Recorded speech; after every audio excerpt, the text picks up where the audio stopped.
Are there advantages to aging? Yes, I am Debbi-Jo Horton, and welcome to Advantages to Aging. Join my guests and I as we discuss aging and what makes for a healthy lifestyle, which results in a quality life. Thank you for joining me today.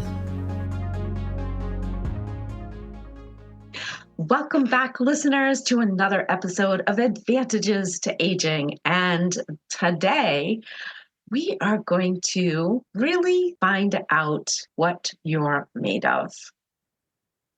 So I have with me my guest, Kurt Roskopf, and he really has a commitment to shifting our mindset and shifting the world to be more inclusive, more accessible, and more accommodating with people who are different from others. So welcome, Kurt. Thank you very much. Thank you, DJ. Great to be here. So I'm really excited because the more I've learned about not just Kurt, but what he represents and all of the things that he gets involved in, it really, and I never thought that I had a narrow vision. And if any of you, have come to know me through this podcast, I don't. But he's expanded it tenfold. So one of the things I asked him to really help to shift all of your mindset is really, what is it like, or why would you want to be more inclusive? And you have a really unique story. So I really wanted you to share that story, in particular about adaptive skiing. All right. Thank you, DJ. Appreciate this opportunity and to be able to have this shared out to everybody that you reach, and that we, as a result, will reach together with this great show. It's something that people with disabilities are akin to, because it's about adapting. And DJ mentioned about accommodation. And, DJ, you shared about, that you kind of felt your perspective expand, through basically what I'm passing on, because basically, some people say, your body is your temple, so it's a little bit of, what the universe and what the world and community brings is something that passes through you.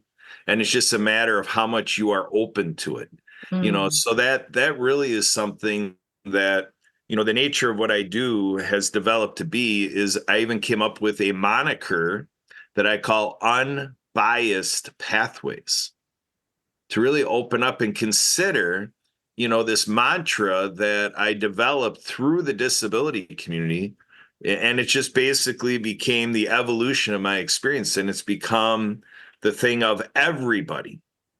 And, like in business, they get you to go down to a niche and everything, which is great, to come up with specific demographics that you can serve and stick with that demographic and create a duplicatable process because you have an audience that understands you. And at the same time, I'm looking at the opportunity of growth and abundance.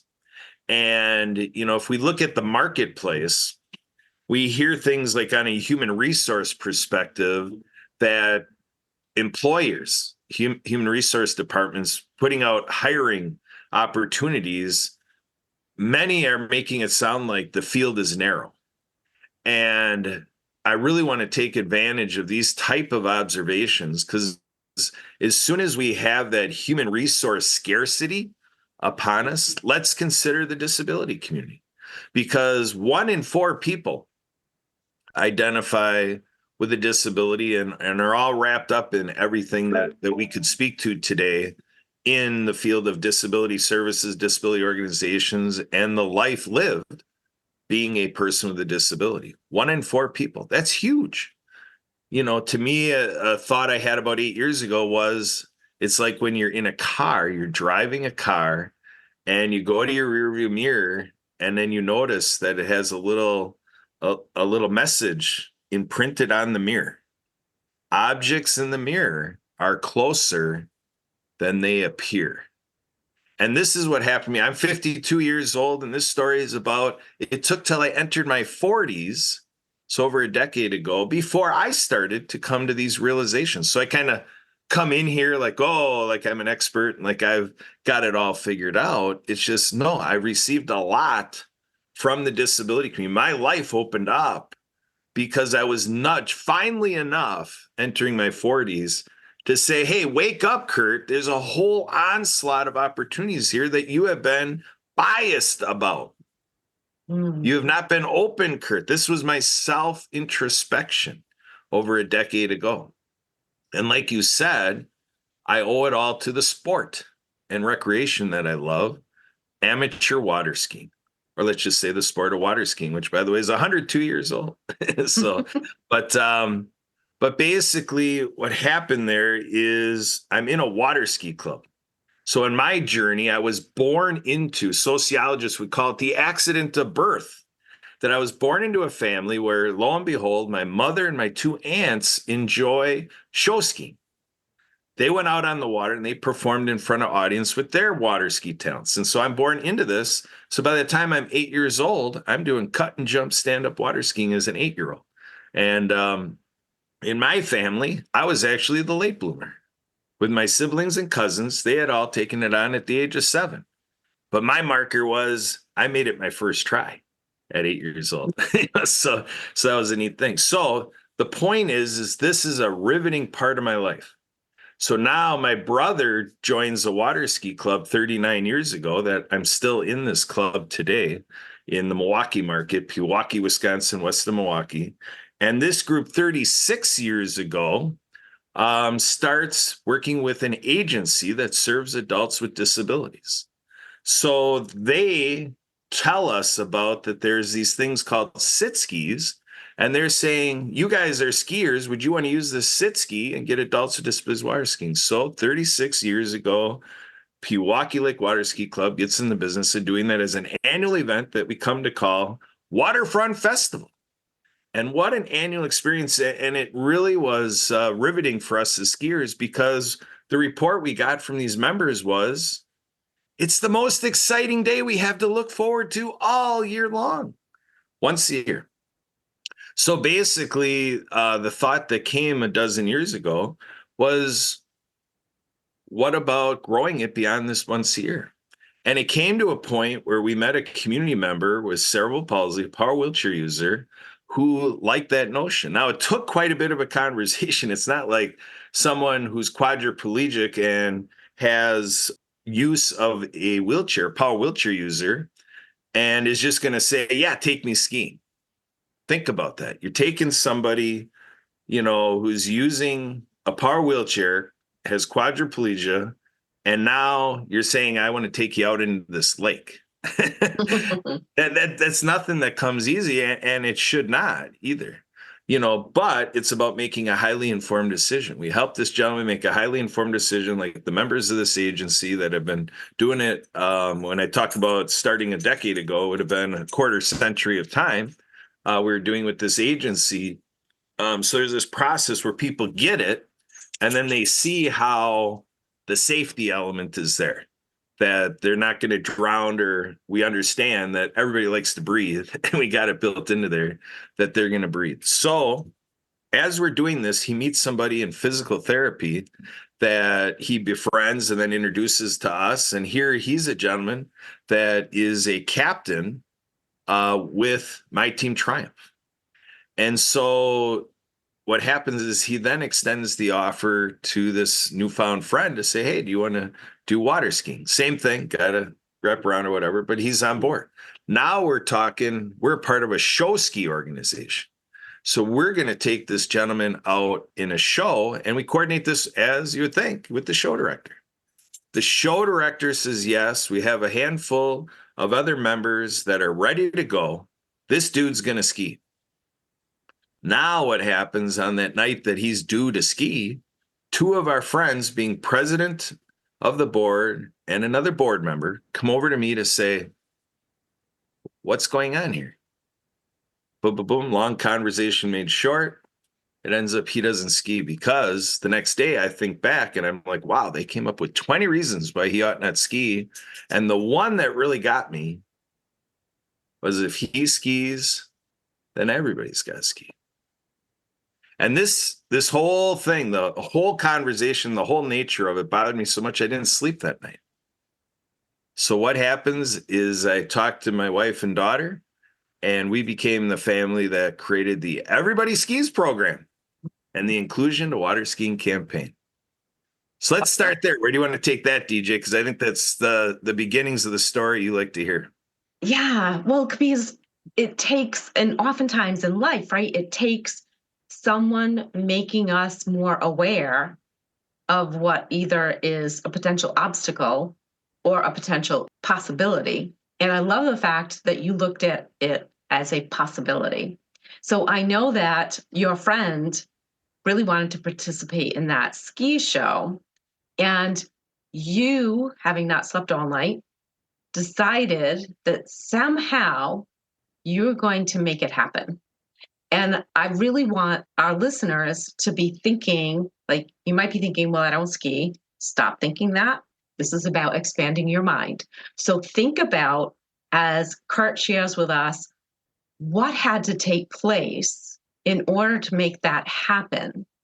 And think about maybe something that you're facing right now, or someone you know who has a disability that really wants to accomplish something, and how can you make it happen? So, Kurt, please share how you made it happen, because that is really cool. Yeah, well, what happened is these two gentlemen, both with cerebral palsy and both power wheelchair users. The one gentleman that I referred to about my team Triumph, again, a captain with my team Triumph, I kind of took that type of positioning of a person and said, hey, would you want to be our captains for adaptive water skiing in our water ski community? And they took me up on it. And what these two gentlemen did was just remarkable with the Wisconsin Water Ski Federation. And in the end of it all, spoiler alert here, I'm just going to tell you what ended up happening is these two empowered the membership of the Wisconsin Water Ski Federation and others in the practice of adaptive water skiing to more than 6 times the access for people with disabilities to water ski for anybody coming through Wisconsin. So basically, the fortune in this story is that Wisconsin is the show ski capital of the world. 33 teams that provide a ski show format. And so there's thousands of people wrapped up into this thing. And now today, as I'm talking to you, the entire membership commits to what these guys helped me start. When I say the Inclusion to Water Skiing campaign, the Everybody Skis program, I invite all of you to reach somebody from the Wisconsin Water Ski Federation and enjoy that attitude. And these two friends I'm talking about, they too have shifted their mind. They now understand, the limitation that took place, at our ski show that night. And we completely turned it around. And so now people with disabilities are welcome to water ski shows. And we have a whole adaptive division to help people do it. Now, there's two monumental things that happened for me in this journey, and it's with these gentlemen again. Now, the one contacts the Tommy Bartlett Thrill Show, the Sky Stage Ski Show, and he creates the coordination that he attracts them to bring their flyboard. Now, this is a professional operation, a professional business, so these are pro water skiers that are there in Wisconsin Dells, Wisconsin at the time. And now the ski show director ends up being committed to bring this flyboard out to Pewaukee, Wisconsin. So travels the over an hour of a distance to bring their flyboard down to the lake to Fox News, in the local channel, from Milwaukee channel for Fox News, putting out on the television sets this gentleman with, again, with quadriplegia and power wheelchair user. It's an act of tethering this gentleman to the ski show director, Tommy Bartlett, on a flyboard, which is designed for one athlete, but they made it work for the two of them to go up into the air, tethered together 15 feet in the air. And Mother Nature loves this stuff to happen. I mean, the weather that was there, the clouds Mother Nature put out were like Simpson clouds. So when this gentleman was risen into the air from a flyboard, now let's understand, I got to explain a flyboard. A flyboard operates from a jet ski where there's a coupling put on it to thrust the water through a fire hose. And then that fire hose hydraulics lifts the weight of people up into the air. So that's how you're able to get that elevation, the power from a jet ski.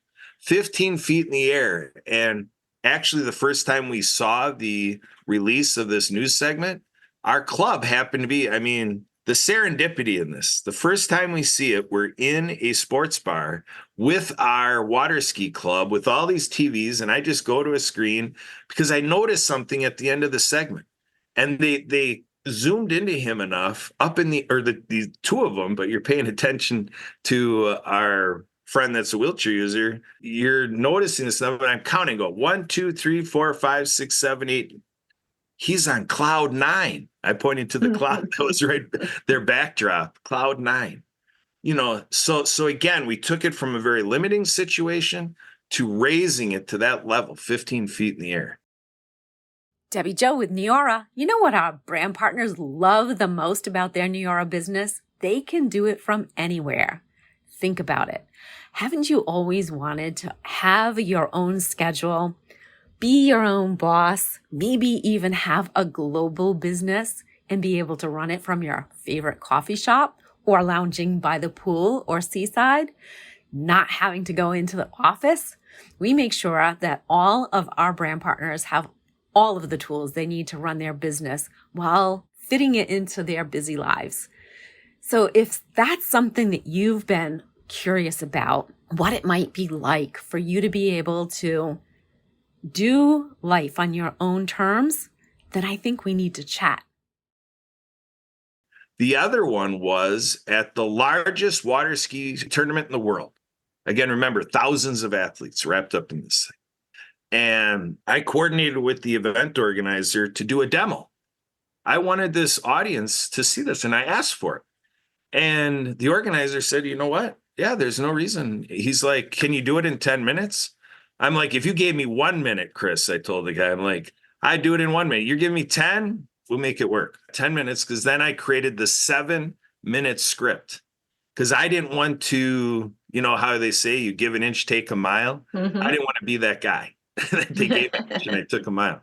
So I created the 7-minute script, and then we were all set to go.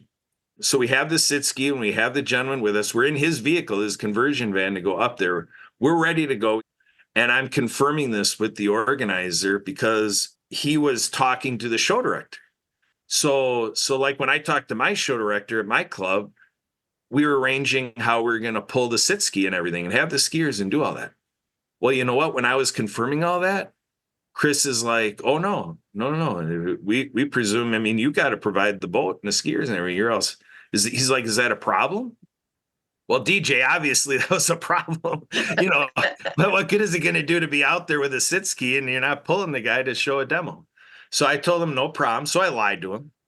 So think of the boldness that is put into this thing and the inspiration that people with disabilities are for me, that in that situation, I provided a bold-faced lie and I took it upon myself to then figure out what I'm going to do that I just lied to the guy.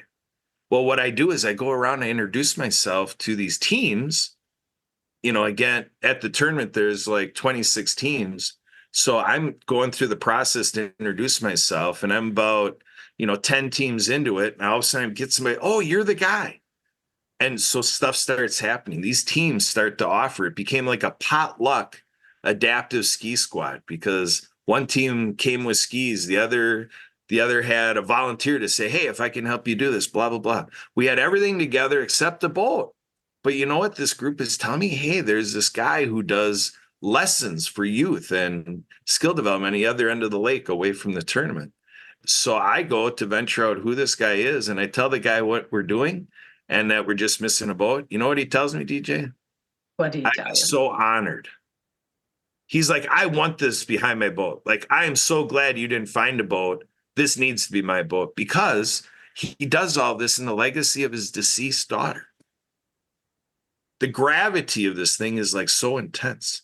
I mean, I think you can feel why this is my calling, to make sure, DJ, that we look at what everybody is doing and say, we can make everything for everybody.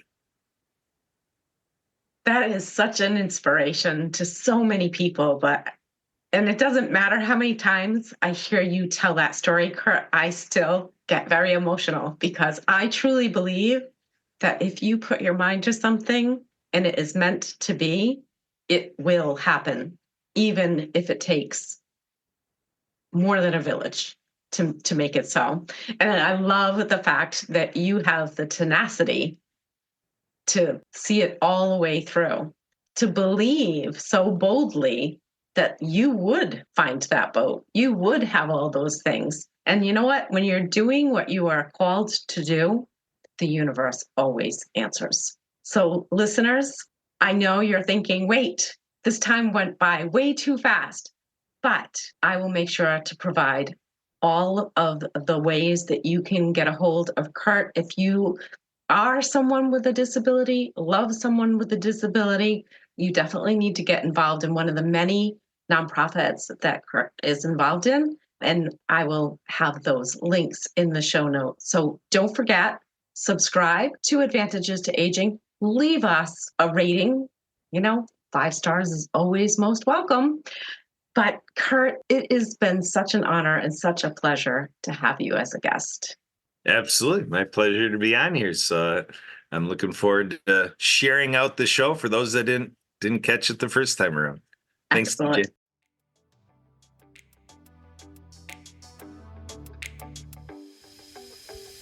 Do you think one of the biggest advantages to aging is all the knowledge we gain along the way? Me too. What did you learn today? Share with me in my Facebook group with the same name as this podcast, Advantages to Aging. Now hit subscribe so you don't miss all the tips to come in future episodes.